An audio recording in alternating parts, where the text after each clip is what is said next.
Good morning, students. My name is Nidiksha Kadu from your computer department. Okay. Now this is the lecture of your object-oriented programming using C++.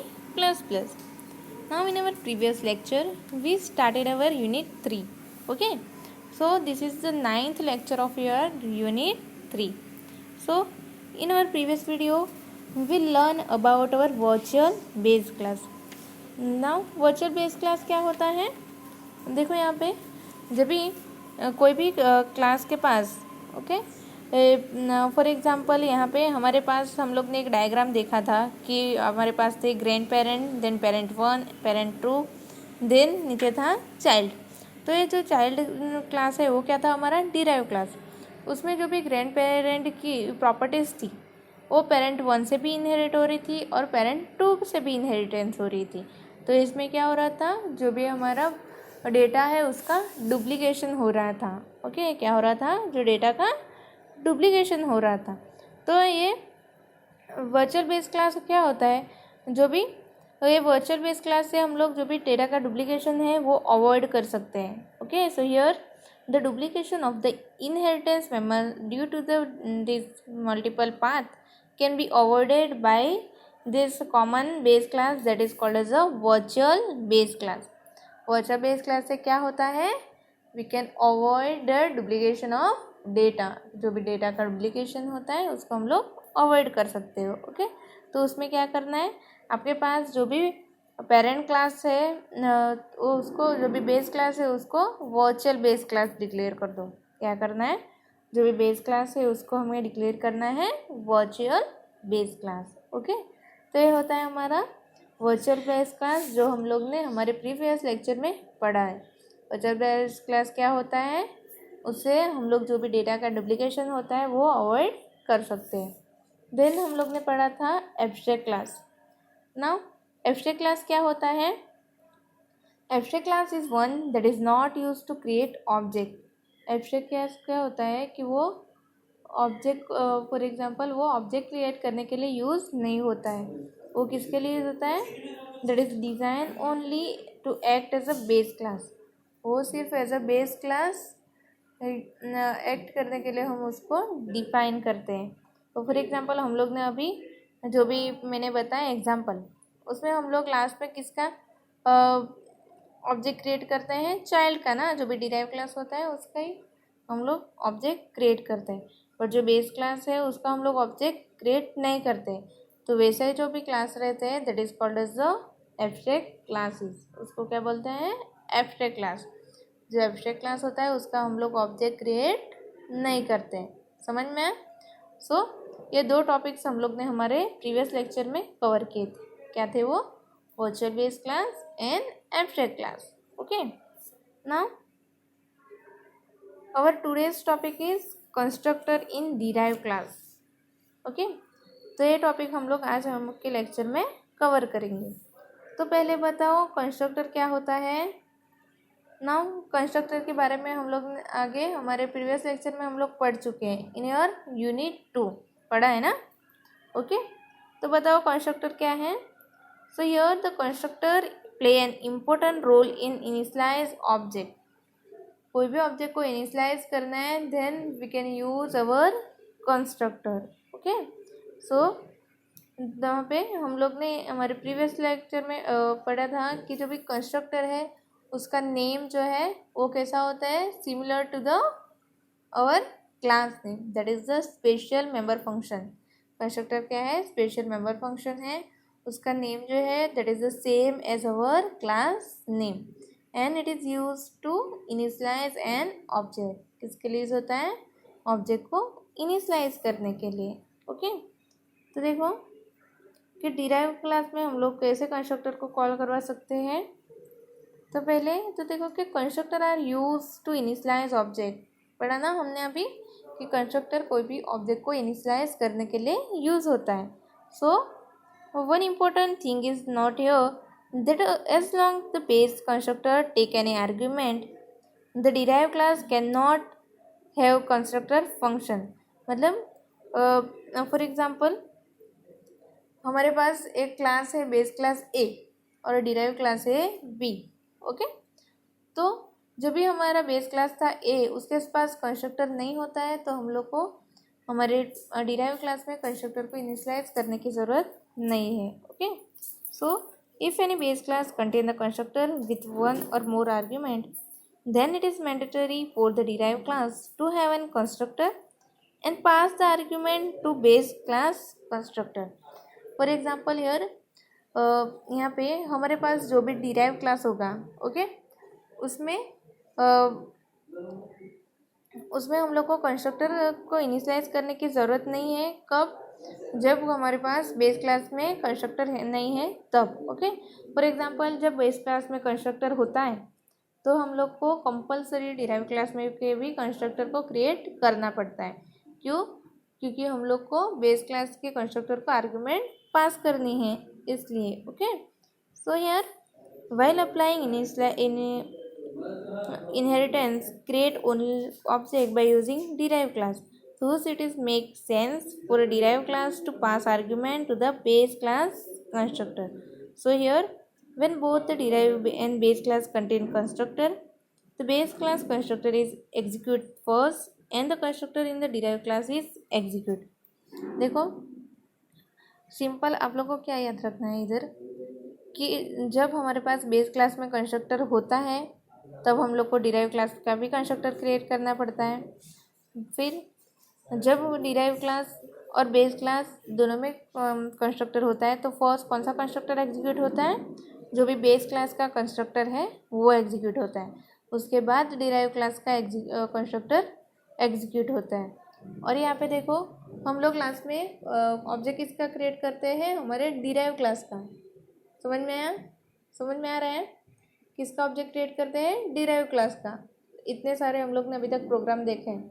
Okay. तो last में हम लोग ने main method में किसका object create किया है? Derive class का ना. तो जो भी बेस क्लास के कंस्ट्रक्टर है उसके वैल्यू पास करनी है तो हम लोग कैसे पास करेंगे? By using constructor of derive class. Okay. तो देखो फर्स्ट हमारा बेस क्लास का कंस्ट्रक्टर एग्जीक्यूट होगा, उसके बाद जो है हमारा डिराइव क्लास का कंस्ट्रक्टर एग्जीक्यूट होगा. ओके. देन देखो यहाँ पे in case of multiple inheritance the base class are constructed in order which there appear in the declaration of derive class. देखो मल्टीपल इनहेरिटेंस में क्या होता है? हम लोग लिखते हैं for example class C colon class A और क्लास बी. तो ये क्लास ए एंड बी क्या है? वो दोनों बेस क्लास है. ओके. तो पहले देखो तो पहले किसका कंस्ट्रक्टर एग्जीक्यूट होगा? मतलब जो सीक्वेंस में आप लोग ने वहाँ पे बेस क्लास लिखे हैं उस सीक्वेंस में आपके कंस्ट्रक्टर इन्वोक होके. फॉर एग्जांपल पहले आप लोग ने क्लास ए लिखा है तो फर्स्ट उसका कंस्ट्रक्टर डिक्लेयर होगा. देन क्लास 2 लिखा है तो उसका क्लास बी लिखा है तो बाद में उसका एग्जीक्यूट होगा. Okay. So similarly in multi level inheritance the constructor will be execute in order of inheritance. देखो मल्टीपल में कैसे एग्जीक्यूट होगा कि जैसे हम लोग ने डिराइव क्लास के डिक्लेरेशन में जो सीक्वेंस में हम लोग ने बेस क्लास लिखे है उस सीक्वेंस में एग्जीक्यूट होगा. सिमिलरली मल्टी लेवल में कैसे होगा कि जैसे कौन से ऑर्डर में हम लोग ने इनहेरिटेंस किया है उस ऑर्डर में. ओके. सो यहाँ पे देखो since the derived class take the responsibility of supplying initial value to its base class, we supply the initial value that required by all the classes together, then the derived class object is declared. So arguments are passed to the base class constructor so that they can do their job, and this can be done using a special argument passing mechanism. मतलब for example हमारे पास एक base class है, उसके constructor को value pass करनी है तो वो वैल्यू कौन पास करेगा? हमारा डिराइव क्लास का कंस्ट्रक्टर. ओके. तो ध्यान रखो यहाँ पे एक जनरल फॉर्मेट दिया है. General format of defining derive constructor shown in your figure. देखो यहाँ पे फर्स्ट आपका डिराइव क्लास का कंस्ट्रक्टर है डिराइव कंस्ट्रक्टर. उसके जो आर्ग्यूमेंट में क्या रहेगा? आर्ग्यूमेंट 1 है वो किसका रहेगा? बेस 1 का आर्ग्यूमेंट. आर्ग्यूमेंट 2 वो बेस 2 का. Argument n then base n का. और लास्ट में उसका जो भी आर्ग्यूमेंट है वो किसका रहेगा? लास्ट में. सो यहाँ पे देखो बॉडी ऑफ डिराइव्ड कंस्ट्रक्टर। देखो यहाँ पे जनरल फॉर्मेट क्या इंडिकेट करता है, आपका जो भी डिराइव क्लास का कंस्ट्रक्टर रहेगा उसका फर्स्ट आर्ग्यूमेंट किसका रहेगा, जो भी हमारा फर्स्ट बेस क्लास डिक्लेयर हुआ है उसका। देन आर्ग्यूमेंट 2 किसका रहेगा, सेकेंड बेस क्लास का। देन सिमिलरली ऐसे जितने भी रहेगा बेस क्लास उसने उसके आर्ग्यूमेंट रहेंगे। फिर लास्ट का जो आर्ग्यूमेंट है, लास्ट का आर्ग्यूमेंट वो किसका रहेगा, हमारे डिराइव क्लास का। और किसका रहेगा, डिराइव क्लास का आर्ग्यूमेंट रहेगा। ओके, तो समझ में आया ये जनरल फॉर्मेट। देखो आपको एक एग्जांपल दिया है, ये डी क्या है, हमारा डिराइव क्लास का कंस्ट्रक्टर है। So the integer a1 integer a2 then float b1 float b2 and integer d1। तो a1 एंड a2 के किसके आर्ग्यूमेंट है, that is our constructor class A का। सो यहाँ पे कॉल द कंस्ट्रक्टर ए, तो ए क्या आएगा, ए में आर्ग्यूमेंट जाएगा a1 a2। देन दूसरा हमारा क्लास है दैट इज बी, तो उसका आर्ग्यूमेंट पास होगा, सो B b1 b2। Then last का जो आर्ग्यूमेंट है वो किसका है, डिराइव क्लास का, तो हो जाएगा execute is own body, so d is equal to d1। So यहाँ पे देखो a1 a2 जो है वो इन्वोक करेगा बेस कंस्ट्रक्टर e को। सिमिलरली b1 b2 वो इन्वोक करेगा b को। Then constructor d supplies the value for this 4 argument, 1 argument of its own. देखो कंस्ट्रक्टर d है वो क्या हमारा डिराइव क्लास का कंस्ट्रक्टर है, तो जितने भी हमारे बेस क्लास रहेंगे उसको आर्गुमेंट कौन पास करेगा, हमारा डिराइव क्लास डी। तो यहाँ पे समझ में आया, यहाँ पे हमारे ए एंड बी वो क्या है, हमारे बेस क्लास, वो क्या है, बेस क्लास के कंस्ट्रक्टर है ना, और बेस क्लास है। तो उसका आर्गुमेंट कैसे पास किया हम लोग ने, डिराइव क्लास के कंस्ट्रक्टर डी से।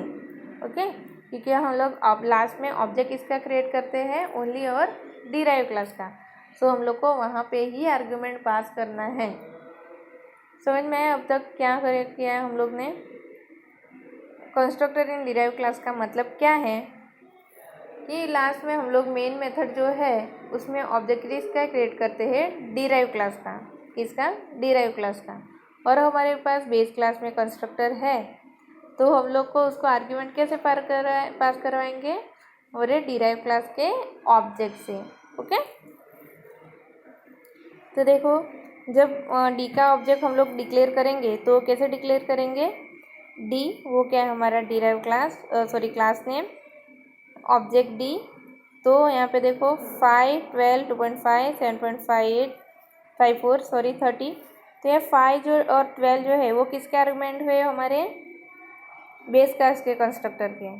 देन 2.5 एंड 7.64 वो किसके आर्गुमेंट है, यहाँ पे बेस क्लास कंस्ट्रक्टर बी के, किसके, कंस्ट्रक्टर क्लास बी के कंस्ट्रक्टर का वो आर्गुमेंट है।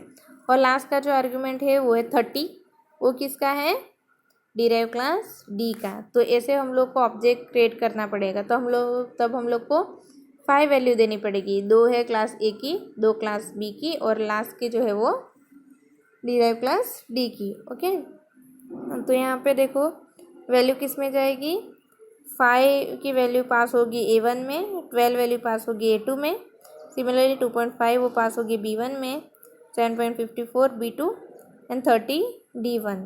ओके, सो अब तक आप लोग को समझ में आया क्या करवाया है कि आप लोग को आर्गुमेंट पास करवानी है बेस क्लास के कंस्ट्रक्टर को, तो हम लोग कैसे पास करवाएंगे, by using derive class constructor. Derive class के कंस्ट्रक्टर में हम लोग आर्गुमेंट पास करवा के वो वैल्यू पास करेंगे बेस क्लास के कंस्ट्रक्टर को।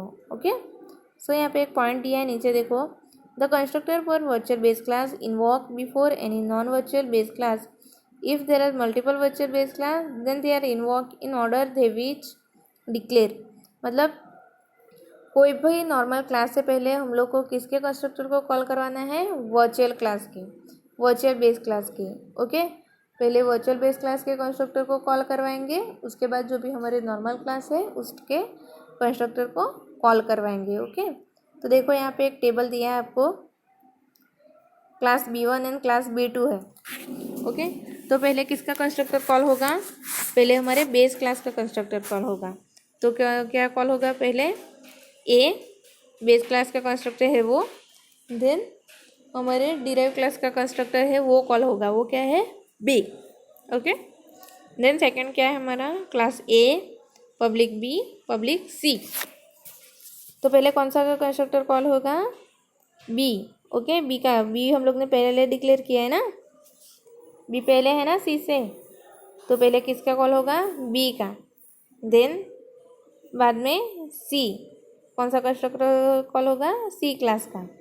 देन लास्ट में आपका डिराइव क्लास का कंस्ट्रक्टर कॉल होगा, that is A. Okay, similarly third है हमारा class A, public B, virtual public C. तो हम लोग ने अभी लास्ट पॉइंट क्या देखा कि पहले वर्चुअल बेस क्लास है उसके कंस्ट्रक्टर कॉल होते हैं, बताया ना मैंने अभी कि पहले वर्चुअल बेस क्लास है उसके कंस्ट्रक्टर कॉल होते हैं, बाद में नॉर्मल जो भी बेस क्लास है उसके कंस्ट्रक्टर कॉल हो गए। तो यहाँ पे पहले कौन सा कॉल होगा? क्लास सी का कंस्ट्रक्टर। कौन सा? क्लास सी का कंस्ट्रक्टर कॉल होगा। उसके बाद देखो बी जो है हमारा ordinary base class, then last में आएगा डिराइव क्लास। ओके, तो ये एक टेबल है जिसका आपको समझ में आएगा कि पहले कौन सा कंस्ट्रक्टर कॉल होता है। फर्स्ट हमारे बेस क्लास का कंस्ट्रक्टर कॉल होता है, उसके बाद डिराइव क्लास का, पहले किसका? बेस क्लास का, उसके बाद डिराइव क्लास का। और फॉर एग्जांपल हमारे पास कोई वर्चुअल क्लास है तो पहले उसका कंस्ट्रक्टर कॉल होगा और उसके बाद जो भी नॉर्मल कंस्ट्रक्टर है वो कॉल होगा। ओके, समझ में आया क्या होता है? देखो अभी हम लोग एक प्रोग्राम देखते हैं। First you have to include your header file that is iostream.h। Then हमारे पास 3 क्लास है यहाँ पे, अल्फ़ा, बीटा एंड गैमा। कौन कौन से हम लोग ने क्लास लिए हैं? Alpha, beta and gamma. Okay, तो देखो फर्स्ट हम लोग क्लास अल्फ़ा, वो क्या है? हमारा बेस क्लास, तो उसको डिक्लेयर करेंगे। हम लोग ने एक वेरिएबल लिया है that is integer x. Okay, then method ली है, उसमें हम लोग ने क्या कॉल करवाया है? कंस्ट्रक्टर। क्या? हमारा कंस्ट्रक्टर अल्फ़ा। कंस्ट्रक्टर हम लोग ने बताया था ना कि जो भी हमारा क्लास नेम रहता है वही कंस्ट्रक्टर का नेम रहता है। तो क्लास नेम क्या है यहाँ पे? अल्फ़ा। तो देखो कंस्ट्रक्टर का नेम भी क्या है? Alpha. So alpha integer i, x is equal to i. तो वहाँ पे हम लोग सिर्फ प्रिंट करवाएंगे कि alpha is initialize. Okay, then नीचे हम लोग ने एक मेथड दी है दैट इज़ वॉइड शो, वो एक्स की वैल्यू को प्रिंट करवाने के लिए। तो सी आउट एक्स और एक्स, फिर क्या करेगा? एक्स की जो वैल्यू है उसको प्रिंट करवाएगा। ओके, तो हमारा फर्स्ट क्लास है alpha, that is our base class, और उसका हम लोग ने कंस्ट्रक्टर डिक्लेयर किया। देन दूसरा क्लास है हमारा बीटा। ओके, वो भी क्या है? हमारा बेस क्लास, तो उसमें हम लोग ने वेरिएबल लिया है फ्लोट वाई। एन बीटा का यहाँ पे देखो कंस्ट्रक्टर कॉल करवाया बीटा फ्लोट जे, तो यहाँ पे वाई इज इक्वल टू जे, और यहाँ पे प्रिंट करवाया है बीटा इनिशलाइज। ओके, बीटा को हम लोग ने इनिशलाइज किया बीटा के कंस्ट्रक्टर से। देन एक वेरिएबल फंक्शन लिया है वॉइड शो, वाई की वैल्यू को प्रिंट करने के लिए। तो ये हमारा दूसरा base class that is class beta. क्या है? क्लास बीटा, तो और उसका constructor beta. Then third constructor है हमारा क्लास गेमा, तो उसमें हम लोग को 2 बेस क्लास लेना है that is public beta and public alpha. तो यहाँ पे देखो इंटीजर एम एन, पब्लिक गेमा, तो उसमें कितने आर्ग्यूमेंट हो गए? एक तो अल्फ़ा का argument that is integer A, beta का फ्लोट बी दिख रहा है यहाँ पे आपको, float B, then integer C and integer D, वो उसके खुद के आर्ग्यूमेंट हैं। वो क्या है? उसके खुद के argument. So alpha A, alpha B, वहाँ पे हम लोग को लिखना है। ओके, 2 मेथड जो हम लोग यूज़ करेंगे वो, और 2 कंस्ट्रक्टर हम लोग ना यूज़ करना है वो। So m is equal to c and n is equal to d, n यहाँ पे प्रिंट होगा gamma initialize. So main method में आप लोगों को क्या लिखना है? मेन मेथड में ऑब्जेक्ट किसका बनेगा? गामा का। जो भी हमारा डिराइव क्लास होता है उसका ऑब्जेक्ट क्रिएट होता है। किसका ऑब्जेक्ट क्रिएट होता है? मेन मेथड का। तो मेन मेथड क्या है यहाँ, सॉरी डिराइव क्लास का। किसका ऑब्जेक्ट क्रिएट होता है? डिराइव क्लास का। तो डिराइव क्लास क्या है यहाँ पे? गेमा। तो गेमा जी, तो उसमें कितने आर्गूमेंट आएंगे? टोटल 4। 5 जो है वो वैल्यू किसको इनिशियलाइज करेगा? हमारे अल्फा के कंस्ट्रक्टर को देगा। देन 10.75 वो वैल्यू किसके देगा? गेमा के, सॉरी बीटा के कंस्ट्रक्टर को। और लास्ट के जो है वो किसके कंस्ट्रक्टर को पास होगी वैल्यू? गेमा की। सो यहाँ पे कॉल करवाओ g.shox, g.shoy एंड g.mn। तो आउटपुट क्या रहेगा यहाँ पे? देखो जब भी आप लोग ये ऑब्जेक्ट क्रिएट करेंगे ना, गेमा जी 5, 10.75, 20, 30, तो भी आपका ये वाला जो कंस्ट्रक्टर है वो कॉल होगा और वैल्यू यहाँ पे पास होगी। ओके, तो आउटपुट देखो आपका, first beta initialize, alpha initialize, gamma initialize. First कौन सा इनिशियलाइज होगा? देखो यहाँ पे जो भी सीक्वेंस में आप लोग ने यहाँ पे लिखा है उस सीक्वेंस में यहाँ पे एग्जीक्यूट होगा। फर्स्ट क्या ही एग्जीक्यूट होगा? हमारा बीटा, क्योंकि हम लोग ने क्या लिखा है यहाँ पे? पब्लिक बीटा फिर अल्फा लिखा है ना। तो जिस सीक्वेंस में हम लोग ने वहाँ पे लिखा है उसी सीक्वेंस में आपका कंस्ट्रक्टर कॉल होगा।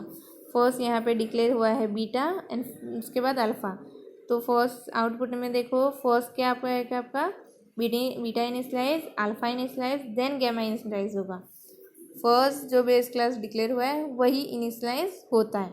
ओके, तो पहले बीटा इनिशियलाइज होगा, then alpha, then gamma. So x is equal to 5, y is equal to 10.75, then m 20 and n 30। Okay, तो ये है आपका आउटपुट। ओके, सो आज का हमारा टॉपिक क्या था? कंस्ट्रक्टर, डिराइव क्लास में कंस्ट्रक्टर कैसे कॉल होता है।